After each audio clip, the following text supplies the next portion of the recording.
everyone, my name is Kerryn Burgoyne. It's a pleasure for me to be here today to speak to you about my life journey. And I'm speaking today on Aspergers, maturity and life goals, how I achieve my life goals. This works. Okay. Yeah, it's on.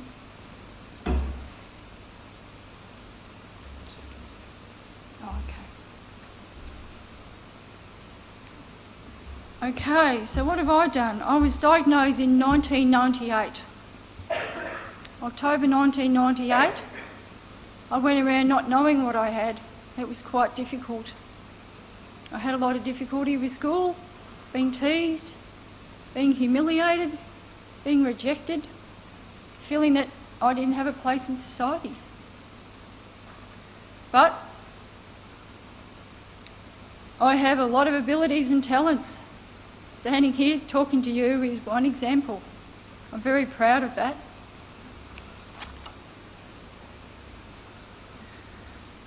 The early years. School was hell for me. Primary school, didn't understand why I was there. Couldn't understand what I was learning. As time went on, I discovered I was more of a technical, savvy sort of person. I loved to play with the stereo system at home, recording on the tape deck, doing dual tape deck. Had a big interest in video recorders and TVs. Had a lot of family members ask me to tune in their TVs and videos. I had it done within 5 minutes, didn't need a manual. It was very good. I know a lot of music, a lot of lyrics and choruses from the late 50s up until the late 90s. So if I hear a song on YouTube or on the radio, I know the song, I can just hear it and I can play it. Petula Clark is one of my favourite. My mother actually got me into Petula Clark, and I used to listen to her records all the time, put the headphones on and pretend I was her. I think in movies and pictures. I didn't do that until I read Temple Grandin's book later on in life when I was diagnosed. Emergence labelled autistic. Still read a lot of kids' books back then, but I started to read maturity books when I discovered Temple Grandin's book. It was very interesting. I had no friends at school or in the past. It was pretty hard. I followed my sister everywhere. She was my thinker, my game player, my everything. She was my best friend, and still is. We've had our ups and downs, but technically she's still my sister, and I love her very much. I lack social skills, communication and conversation skills. I wouldn't be talking to you today unless I was diagnosed. Comprehension and imagination impairment, that stopped me doing a lot of things because I just didn't understand what the world was all about. And linking action with consequence back then. I was always 3 conversations behind everyone else. It was hard to understand around a family of 15 having scones on a Saturday afternoon or a Sunday afternoon with Nana, what was actually going on. One minute they were talking about the cricket, the next minute they were talking about the football. So it was good just to sit there and be quiet. I didn't know how to be social either. I just stuck to being in the background. It's far easier to do that rather than engage with people, which I hated. But now I love engaging with a lot of people. I was on my own for most of the time after my sister left school. My mum separated my sister and I. I didn't even understand why I was there in the first place in high school. I was significantly teased. But oddly and strangely enough, I found a group from the school I belonged to, and we're all friends on Facebook. Good old Facebook. It's amazing what Facebook can do. Everything changed dramatically and rapidly once I did my life journey. Employment for me has been difficult as well. Trying to get job after job after job. No, sorry, we've got someone with more experience. Okay, I'll try again. Never gave up. Never do give up. That's my motto, never give up. Always step out there in the unknown, you never know what's going to happen. So I've never been given a fair go. Pretty hard. Lack of funds to study and upgrade skills. Pretty hard to go to TAFE these days. However, I have been to TAFE and I have upgraded my skills more than 10 years ago doing some office administration, which was great, and that's my dream goal, is to work in office administration. But people notice your difference straight away. However, I have been a school crossing supervisor for 16 years. Yes. Director of my own business, K-Talk. Working for the accreditation department of Amaze as a casual contractor, for which I'm extremely grateful for. Strategies that would help me in a workplace. This may differ to other people. By clarifying and explaining of the tasks that are given to me as work to complete. So when you explain it, I have to explain it again to you to make sure I understand, because I think in picture format. So I have to put this entire thing in a picture. Management in the environment. Noise levels and dimming of lights if possible. I can go into Kmart or Target and I wear my sunglasses because I can't handle the lights. I'm always in Coles shopping and I'm always wearing my sunglasses because it helps me. I also have dark fit over glasses to help me combat the sensory issues of bright lights in the workplace.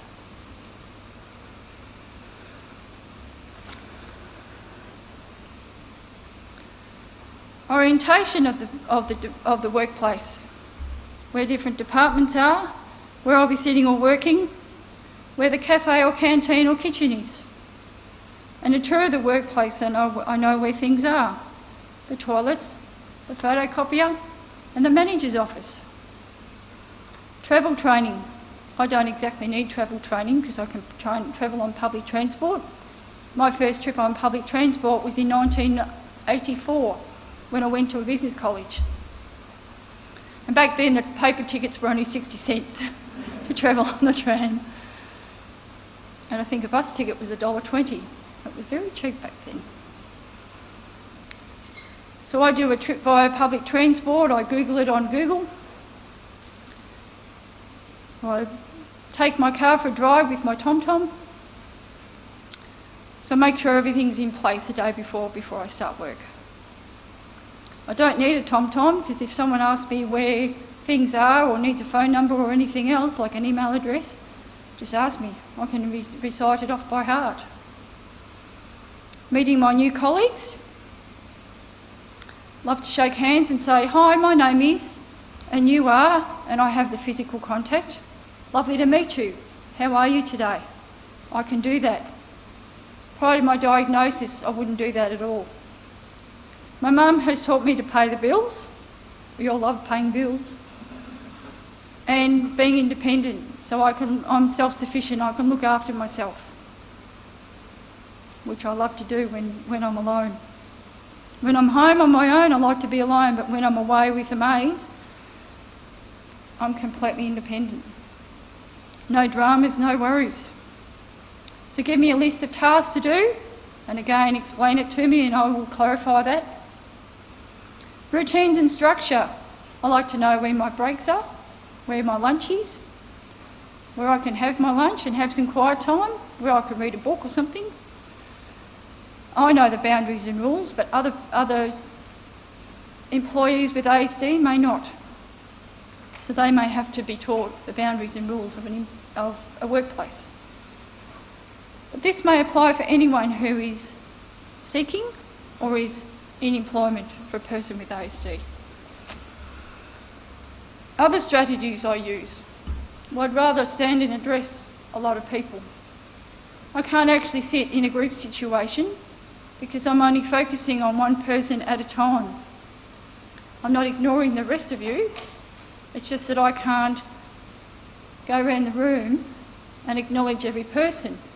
The person who I'm talking to, I will address and everyone will have to understand that. But standing, I'm doing pretty well. I can address everyone because I'm giving you eye contact, and this is far easier for me to do. Sometimes I need some processing time just to go over from that meeting and clarify what I have to understand. I had empathy difficulties as I couldn't see things from other people's points of view, lack of comprehension and imagination. As a matter of fact, I have more empathy for a lot of people now than what I ever did before. I've seen people who have been hurt by other people, but I couldn't understand being hurt because my mother had to do it to me so I could understand it visually. I'm a visual and kinesthetic learner, so I like things hands-on. At school I was an academic person, that we did things such as woodwork, engineering workshop practice, sheet metal, typing, home economics. And that's where I found my love for cooking actually. I like cooking because I'm using different utensils and pots and everything, and it makes me feel good to put a meal together. Other things that have helped me is I went to church in 1984, and that started the ball rolling of me learning social communication skills. Again, there was the rejection discrimination, but there were other people there who accepted me, and that was wonderful, and invited me out for coffee and for dinner. And to this day I have a lot of friends who invite me out for coffee and dinner, and I've gradually built up my network of people I keep in touch with, including Facebook, every day. And church is one of them. The one that I go to now, I do sound and Bible reading and service leading. And I serve Holy Communion. But we also have a community lunch that runs once a month. And you see people from homeless or very, very fragile situations, and you have to have a lot of empathy and a lot of caring in that situation. You have to take yourself out of your shoes and put yourself into theirs to see it from their perspective and their point of view. And sometimes it's extremely difficult where they've got no one to talk to, nowhere to go, and no food on the table. And sometimes no money to pay the bills. So I sometimes talk to these people when I can get there. And I'm involved in a Bible study group, and that's really helped me quite a lot. So for me, I'm a much stronger, more able person than I was in the past, and I'm extremely grateful for that. I like to watch freight trains.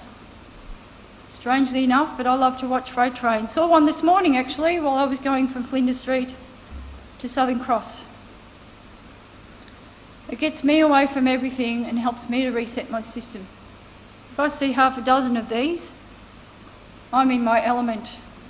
I'm feeling very positive, feeling very focused, ready to take on the challenges of the world that I face. Sometimes those challenges are extremely difficult, but I face them, I stand up to them because I'm strong. Years ago, I never could stand up to people. But if either one of you were in my company and someone had a go at you, I would defend you. I would defend you as much as I possibly could to protect you, because I'm strong.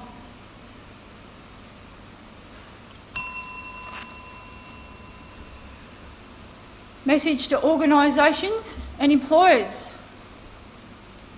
Employ people on the spectrum and give them a fair go. They will be loyal, they will never take a day off.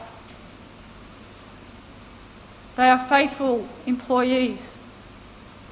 I can get twice the amount of work done than anybody else. Serious.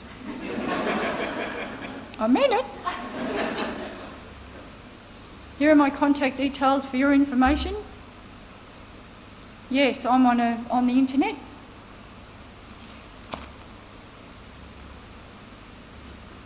And that's the end of my presentation.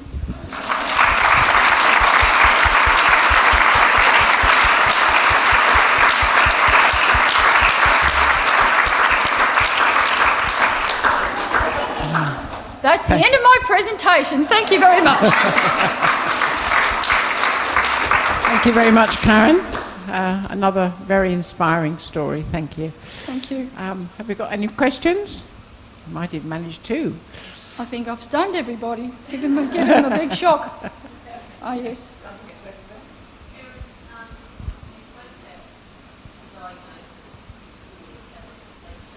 You might need a microphone. Pass the parcel. You spoke about being, when after you were diagnosed, that was a catalyst for change. What was the difference there that gave you the strength to then make changes, like, you know, shaking of hands and introducing yourself to people and things like that? I had to listen to my gut intuition because I was in the unknown and I was dreaming about a pool. I had to learn to listen to my gut intuition and trust it 100%. But taking the courage to step out took a lot of faith, but I did it. And again, the motto, never give up. I had to do this, otherwise I would live in a childlike world for the rest of my life, and I didn't want to do that. But sometimes for a person with ASD, it's easier to stay in that little world rather than engage with people. And even though it was comforting and, yeah, that was my little world, listen to records or whatever, I wanted to be a mature adult. I had dreams and goals that I wanted to do, and making friends was one of them. And making my own decisions was great because I took a lot of courage, because I used to ask people, you know, what's this or what's that or what do I wear, especially my mum. And when I made the decision for the first time, that was fantastic. Like, on a summer's day, I would go out all dolled up in winter clothes and figure out, oh dear, it's a bit hot out here. Put some shorts and t-shirts on, but I had to learn that of my own experience. Is that okay? Any other questions? Could you put your details back up, please? Oh, certainly.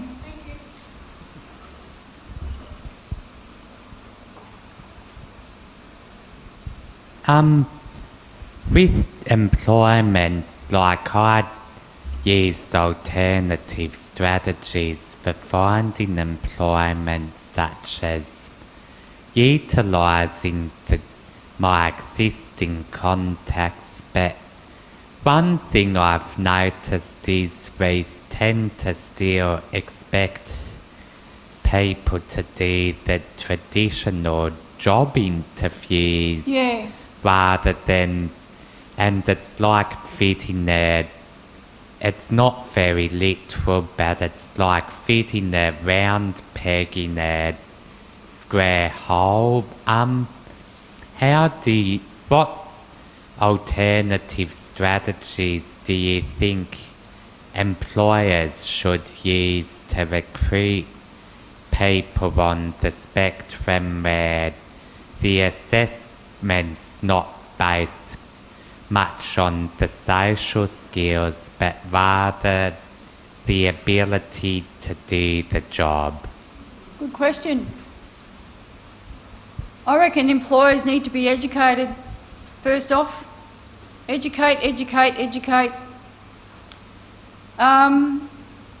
For me as a person, for a person like yourself, an employer may need to be educated and adjust the workplace accordingly to your specifications, I should say.